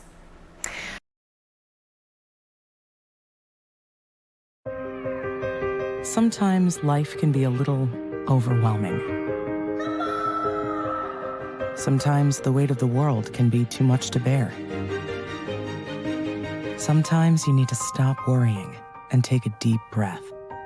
Sometimes you need cannabis. Introducing Brightside, high-quality cannabis delivered right to your door. Brightside offers an extensive menu of strains and products to meet your needs.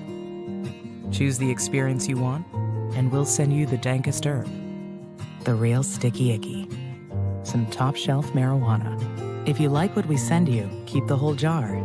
We'll even include some nugs for you to blaze. As part of Discovery, you'll get to try new strains and products. Side effects may include euphoria, increased appetite, uncontrollable giggles, elevated sensitivity to musical dopeness, and reduced anxiety. Tetrahydrocannabinol may also induce feelings of existential well-being and relentless optimism. With a Brightside subscription, you can get it once a month, once a week, or whenever you want, all at a price you'll like. And yes, this is a real company. Do you know who I am? You're the wizard. Ask your doctor if cannabis is right for you. It probably is. Keep it Brightside.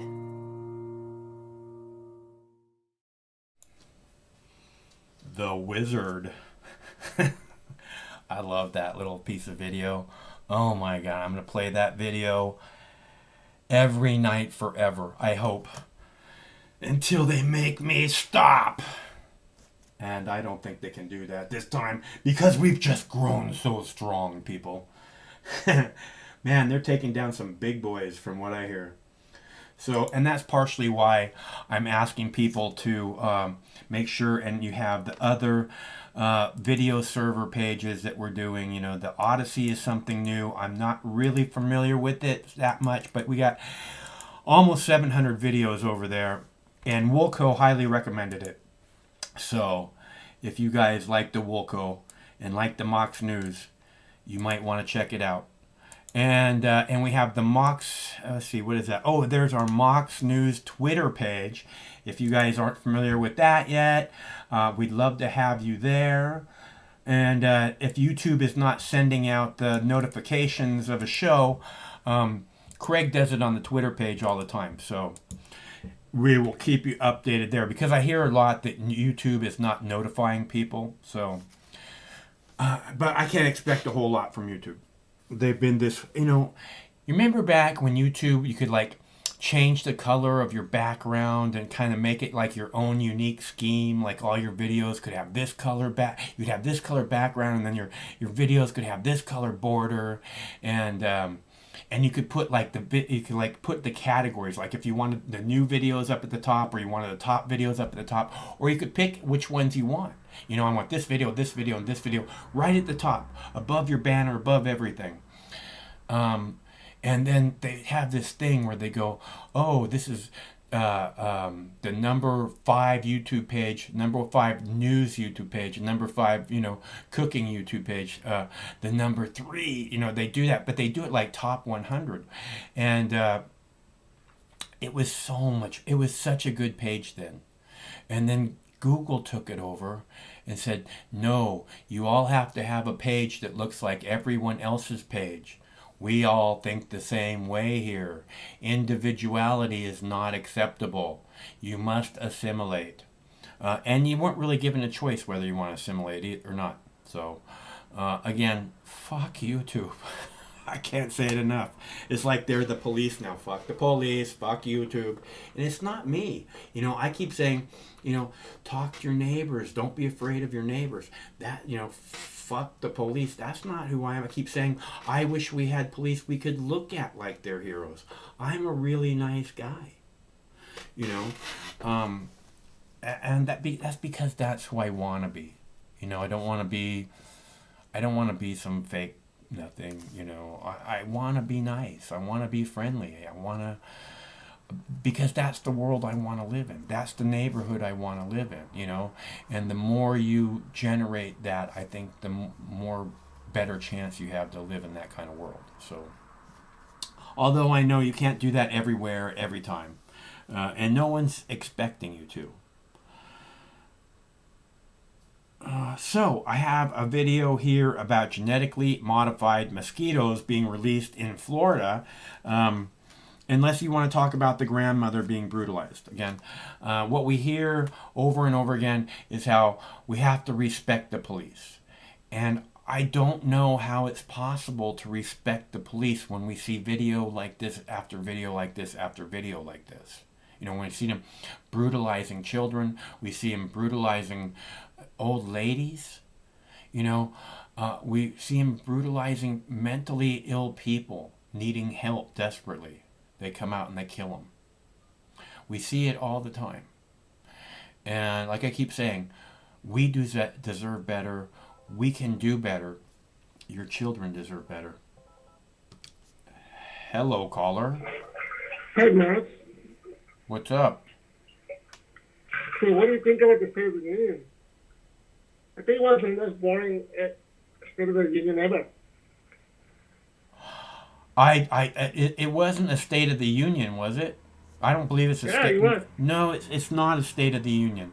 The President of the United States does not do a State of the Union address in his first year as president. So what is it then? They said they called it was. They said it was his first speech to a joint member of Congress. No one called it a State of the Union. Oh, I see. Okay, that makes sense. Okay, but here, did you saw it? No, I didn't watch it. I mean, what I saw a little bit of it. It looked really, really weird to me. All these people wearing masks. It looked like Biden. Biden looked like he's kind of doesn't know where he's at, you know. So I don't know. It was very strange, but I didn't really listen to what was being said. Yeah, it was very boring, man. It was very boring. Not at least with Trump. At least he got the energy. Even though sometimes he's saying that, I don't know, like you wish that he didn't say. At least he was. I don't know. He got the energy. That's why they call it low energy Biden. Look, I'm there. There's no comparison between Joe Biden and Donald Trump. They're completely different people. Comparison. No, they're completely different people. Okay, and they're both horrible, horrible people. Okay, so I'm not going to stand here and say one is better than the other.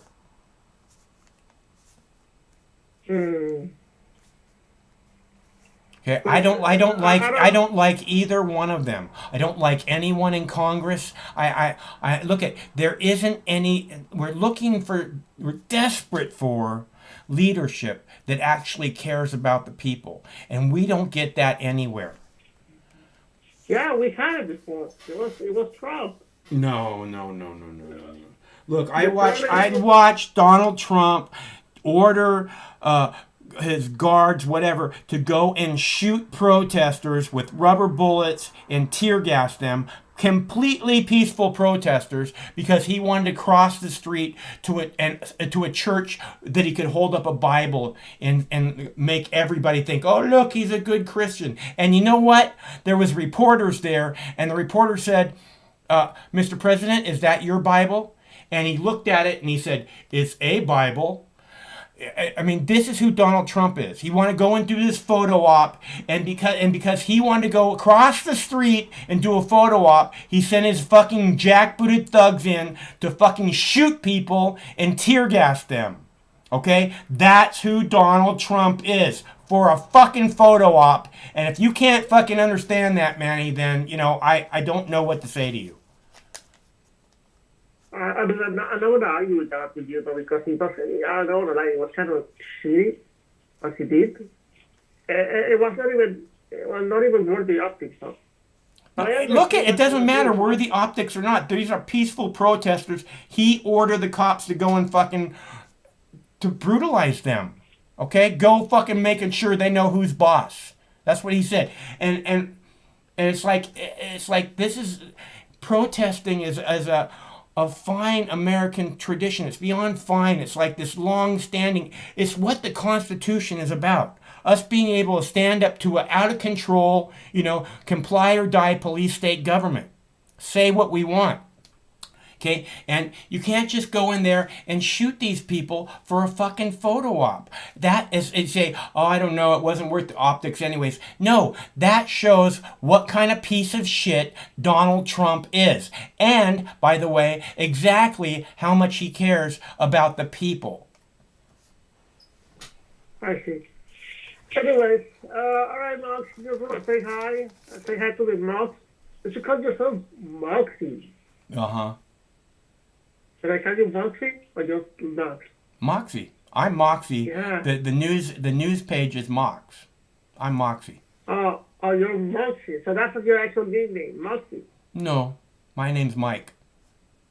Oh, okay. Because I call you Mox all the time. Yeah, you can call me whatever you want. I've been called a lot worse than that, Manny. Mox apostrophe S News, because it's your channel. Mox News. I don't know. It's just suggested. Okay. All right, man. Say that I'm a good button pusher. Am I a good button pusher? Button pusher? Button pusher? What about button pushers? I don't know. Somebody's saying that Manny is a good button pusher. You are? Yeah, that's what he said. Who said that? Somebody in the chat. Oh, well, they don't know what they're talking about. Is that what you're trying to? Is that what you're trying to do? Is push my buttons, Manny? No, the fact was just to cast controversy on a channel though, because increasing engagement. Look, I enjoy when you call, Manny. I don't want I don't want you to think otherwise. I see things as pretty black and white when it comes to politics. There's not a good side. Oh, I see.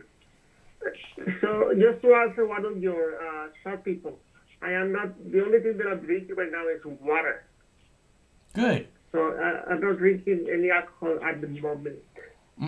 At this moment right now? Cannabis. Yeah. I don't drink alcohol, so I don't know that much about drinking alcohol. I used to drink, so I knew a little bit about it, but it's not it's not a good drug. It's way too strong. If I have 2 shots of vodka, I'm on my hands and knees, holding on to the earth, trying not to fall off. So. Oh, Mark. Anyway, all right, Mark. Just take it easy. Okay, it's good to hear from you. You too. Bye. Bye. That's our buddy Manny. Pushing button pusher extraordinaire. I don't think he's that good a button pusher. I think that, everybody pushes my buttons. I do the same thing back. I'm sure Manny doesn't want to hear a lot of the stuff I'm saying. This is, again, I'm here to tell you what the truth is. And the truth is Donald Trump shot peaceful protesters so that he could go and have a photo op. So he could go and stand in front of a church with a Bible in his hand, hold up a Bible in the hand. Everybody get the picture yet? And then when the reporter asked him, "Is that your Bible, Mr. President?" He looked at it and he said, "It's a Bible." Well, yeah, it is a Bible. Not only is he, despise everyone in this country that's not incredibly rich, he also thinks you're suckers, and he looks like, yeah, it's a Bible. Like, you're not going to know the difference. Like, you're not going to understand. It's a Bible. You don't get it. I don't have a Bible, so I better check. No, that one's not mine. It's a Bible. Yes, we already know that, Mr. President. That's why you're holding it in the air and doing a photo op with it, so you can somehow gleam that you're a good Christian. A Bible. Again, there's not a good side. I'm not trying to preach about how wonderful Joe Biden is, or any of these people. You don't hear me doing that. They're all garbage, and they need to go to prison. That's what I say again and again and again. Oh, this is one of the good ones. I don't think so. Let's see. Oh, I have a video about genetically modified mosquitoes being released in Florida, right? Mosquito capital of the world. So I think what could possibly go wrong? I have that video play for you coming up right away. First, I'm going to play the video about Alaska Airlines banning an Alaskan senator from being able to use their accommodations. She's being banned from taking any flights off Alaska Airlines. An Alaskan senator because she has an issue with wearing a mask. All right, now you may have seen this on social media over the last few days. This Alaska state senator now banned from flying on Alaska Airlines because she repeatedly refused to wear a mask. So now she has to drive into Canada, then take a ferry to get to her state capital, Juneau. Her name is Laura Reinbold, and our Pete Muntean reports on where things stand now. Alaska State Senator Laura Reinbold was a frequent flyer of Alaska Airlines, but the carrier says confrontations like this one in the Juneau airport became too frequent. It was after this flight that Alaska Airlines said in a statement that Reinbold is suspended from flying for her continued refusal to comply with the federal mandate to wear a mask when traveling, a ban Reinbold says in a new radio interview that she learned of via email. She claims she has a mask exemption, but did not specify what it is. it was just completely blew me away. That they wouldn't even get my side of the story, didn't do due process, and yet they issued a punishment. Reinbold is a firebrand in Alaska politics. In February, she was admonished by the state's Republican governor for spreading lies about coronavirus. And this month, she was booted from leading a state Senate committee. Now, she'll have a problem just getting to work. Alaska Airlines is the only carrier that flies from her home district near Anchorage to the state capital in Juneau. Reinbold will now drive hundreds of miles into Canada and take a 5-hour ferry, a journey she documented on Facebook. Beautiful Alaska. Masks have been mandated on commercial flights during the Biden administration. The Transportation Security Administration has received 2,000 reports of passengers refusing to wear masks. But Sarah Nelson of the Association of Flight Attendants says enforcement has been up to airline employees who Reinbold once insulted as mask bullies. The rules don't shift just because of what your title is. There's no special considerations because you think that you are special in some way. That's the message here, is that in aviation, we're all equal. Here's a suggestion. Just don't be a-holes. Here's a suggestion. Just don't be a-holes. Here's a suggestion. My Boo Bear is still down by the river. So I don't know. I don't know when this is going to end. I have a next video coming up here about social distancing. And in that video, I can't actually tell you what it says because then I will be medically misinforming you. But this is a news clip, and I will let them inform you, but it's all about social distancing, and I'm pretty sure you'll find it quite interesting. And besides that, we still have the genetically modified mosquitoes being released in Florida. By the state of Florida, they're releasing genetically modified mosquitoes. What could possibly go wrong? I think it's important to see that one so that you know when everything does go wrong, you'll know where it came from. The Ilhan Omar, no, that's not it. It's Ilhan Omar. I believe it's Ilhan Omar is doing passing through Congress some anti-policing or policing reform bills, and I wanted you to hear what this says because there's this part where she would make it, the bill that she's introducing would make it a federal crime to hurt a protester, during a protest, like, I'm not sure exactly what the exact wording is, but I found that to be important to all of us, especially when these anti-protest laws are coming up statewide. We need to get some protection for the people that are brave enough to stand up against the comply or die police state, not the other way around. Taking a live look at the U.S. Capitol right now this afternoon, Democratic Congresswoman Ilhan Omar is reintroducing 3 policing bills she hopes will end up in a bipartisan police reform package.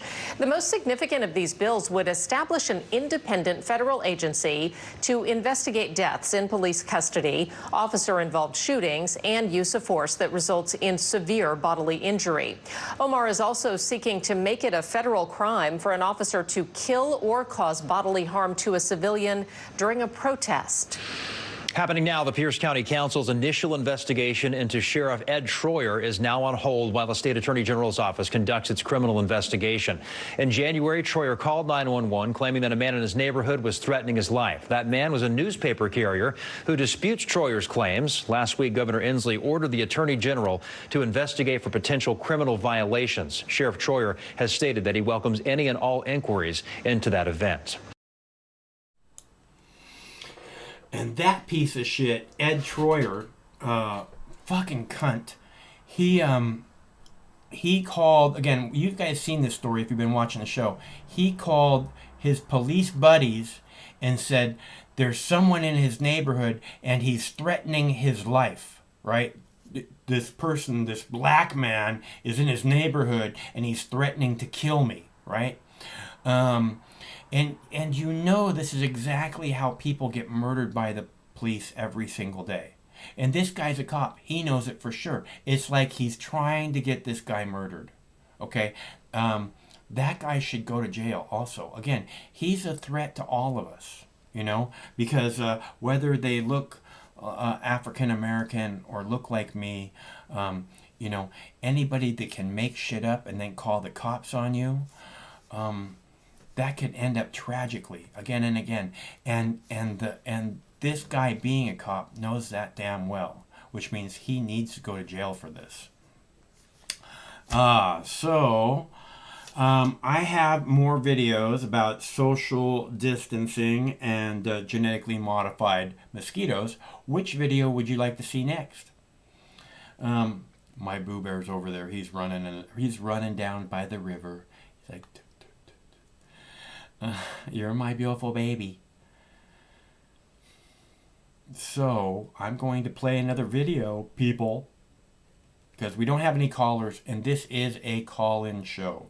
I don't know how many times I'm going to have to explain this. The idea is us all taking part in the conversation. It's a great idea, isn't it?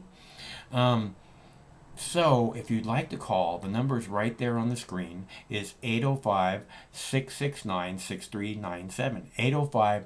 805-669-6397. 805 Mox News. That being said, I'm going to go ahead and play another video. We're down to 2 videos left. So I want to play, I'm going to take a minute and play the white privilege card. Trump won the election.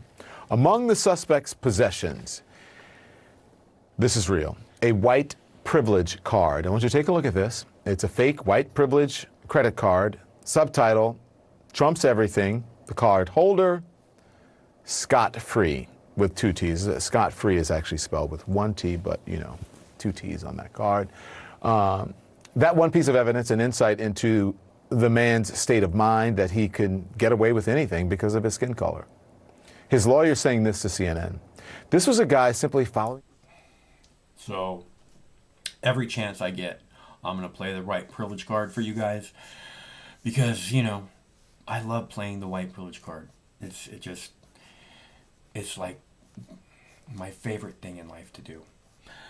So, I have the social distancing and the genetically modified mosquitoes. I will play.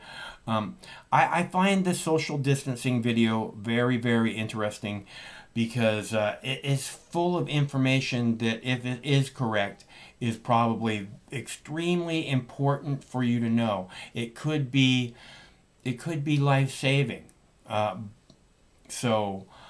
If it's correct. So I want to play that video for you. I'm going to go ahead and play that video for you now. And again, I'm down to 2 videos, so if you guys want to call, this is your chance to do it. This is video number 10. Number 10. More on this now, about COVID anyway, and it has our questions about social distancing maybe in the air. Have we been wrong from the start? A study from the Massachusetts Institute of Technology argues that when people wear masks indoors, you're just as safe at 6 feet as you are at 60 feet. In other words, as one of the study's authors put it, there really isn't much benefit to the 6-foot rule at all. And that researcher, Martin Bazant, a chemical engineering professor at MIT, joins us now. Professor, I have to admit, we were a little confused on trying to figure this out because essentially you could read it as saying you're just as apt to catch this 60 feet apart as you are at 6 feet. So I want to start with your summary, basically, of what you found so there's no confusion. Well, thank you for having me, Joe. So actually, I'd like to set the record straight on the interpretation of our work, which has been very much along the lines that you just indicated. So what we distinguish is 2 different types of transmission for an airborne pathogen, in this case, the virus causing COVID-19. So at close range, especially when people aren't wearing masks, you're exposed to large drop transmission. For example, when people cough and sneeze, you're also exposed to what we call respiratory jets, which are sort of puffs of air that are produced just by normal breathing. And for those kinds of transmission, short-range transmission, distancing is helpful. And at least 1 meter could be helpful. 6 feet provides extra protection. So we're not addressing that. What we are pointing to is a second form of transmission, which over the past year, it's becoming increasingly clear is important, is so-called aerosol or airborne transmission. So even from normal breathing, and especially when one is speaking or vocalizing, you're producing a lot of droplets, not necessarily the large droplets that you see in coughs and sneezes, but tiny droplets called aerosols that are at the scale of about a micron.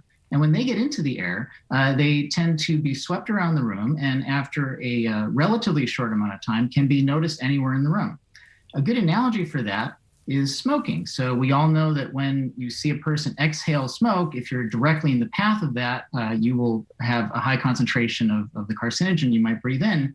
On the other hand, the particles also linger diluted in the room, and at essentially any distance in a well-mixed room, there is still a risk which grows with time. So what does that mean for the restaurants, Professor, as far as where we should be? Should restaurants have been closed down? So what we've been trying to do is actually provide some quantitative scientific guidance for exactly those questions. So I would hesitate to say all restaurants can be open, all schools should be closed, anything like that. In fact, what we do is we provide a safety guideline. So that's the purpose of this work, is to look at specifically the airborne transmission that I mentioned, which can be well distributed throughout the room, and assess what your risk is. And it's kind of like your risk to secondhand smoke. We all know that if you enter a room that is a smoke-filled room and you get out quickly, then you really haven't breathed in very much because the background smoke is really diluted. On the other hand, if you work with somebody or live with somebody who's smoking after 8 hours, 20 hours, a week, you really start to be exposed to that secondhand smoke. So what we've done is to calculate and provide a simple tool that others can use as well, the safe time to spend in a space. And in some cases, you'll find that time is dangerous and would be troublesome, and in fact can help explain transmissions, and super spreading events have been seen. For example, think of a nursing home where a COVID patient is sharing a room with another healthy person, and let's say they're 8 feet apart, but they're sharing the same air for a week. That's a very bad situation typically. On the other hand, a well-ventilated classroom or restaurant, that risk might be actually rather low or tolerable, and that's what we try to calculate. Well, it's fascinating. Martin Bazant, a chemical engineering professor at MIT, thank you for your time. We appreciate it. Thank you, Joe. Nice to be with you.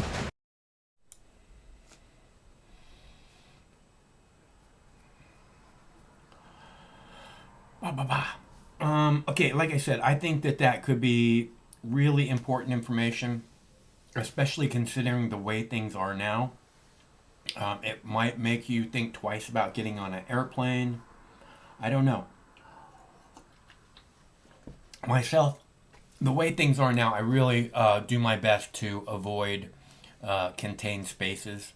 I mean, I'd love to go to a concert, but really the only thing I'm doing indoors is like every other month I go out to eat. And generally it's not busy where we go. Because people are hiding, they're not going out to eat. Let me think. And I go to the grocery store. That's about it.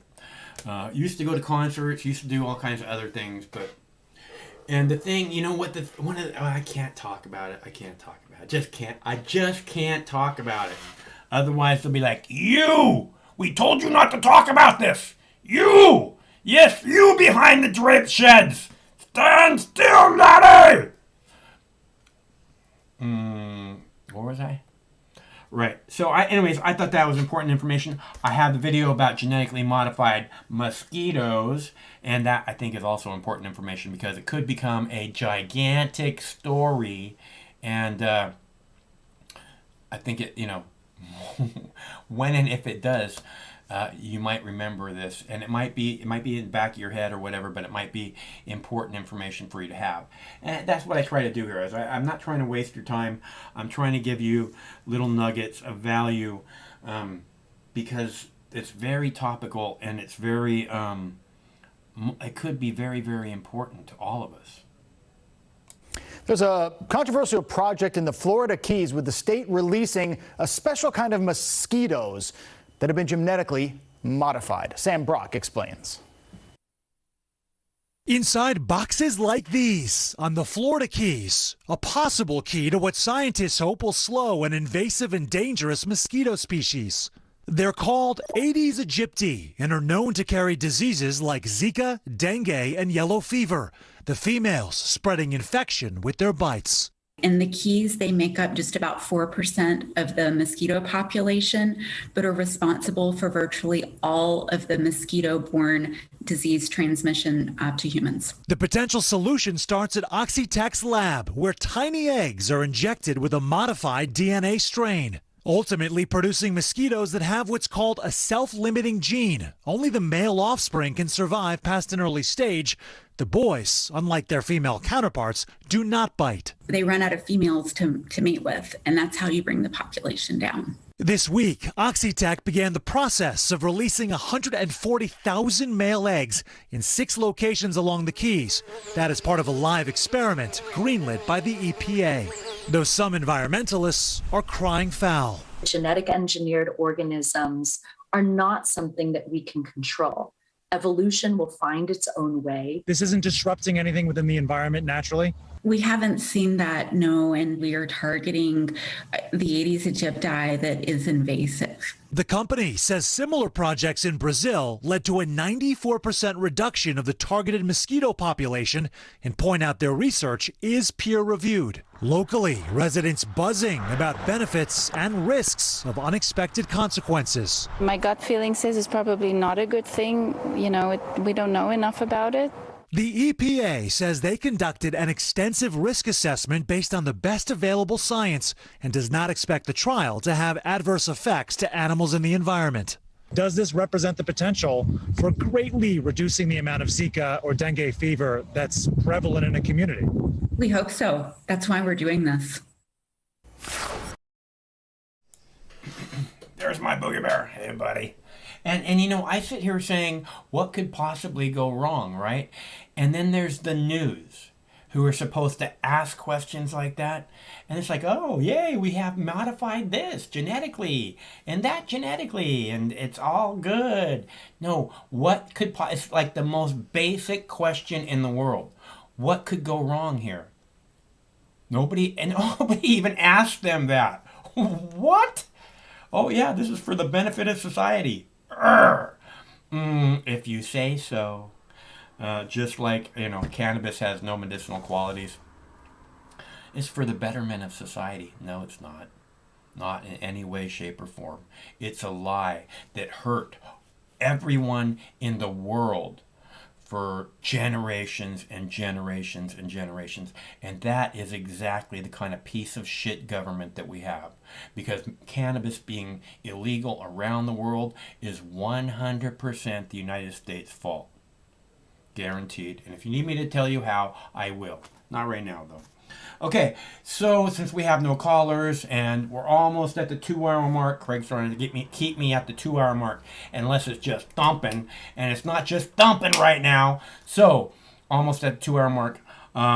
We do this every Monday through Friday at 7 p.m. Pacific time, which means we'll be back tomorrow. Same Mox time, same Mox channel. And please remember, it's always better when you're here. And actually, it's completely meaningless without you. I'd just be sitting here talking to myself. What good would that do? So, I hope we see you then tomorrow. And until then, remember, one of these days, this war is going to end. Stay cool till then. I mean, this coalition of misfits, and they cobble together and they don't attack each other. They stay united. I wish the coalition of misfits, and they cobble together and they don't attack each other. They stay united. Coalition of misfits, and they cobble together and they don't attack each other. They stay united. Coalition of misfits, and they cobble together and they don't attack each other. They stay united. Coalition of misfits, and they cobble together and they don't attack each other. They stay united. Coalition of misfits, and they cobble together and they don't attack each other. They stay united. Coalition of misfits, and they cobble together and they don't attack each other. They stay united. No matter which mouth you feed on a two-headed snake, it still shits the same turd. But lucky for you, you have Mox News. More than 10 years. More than 60,000 videos. Mox News has been filtering the nonsense and illuminating the bullshit from your mainstream media. Turn off your TV and turn on to Mox News. For over a decade, documenting the socio-political events that have etched and carved the pathways that define today's modern mess, Mox News has been providing clarity while faithfully bringing you today's relevant stories 100% commercial-free and subscription-free. And and just like Lady Liberty, vows to remain free.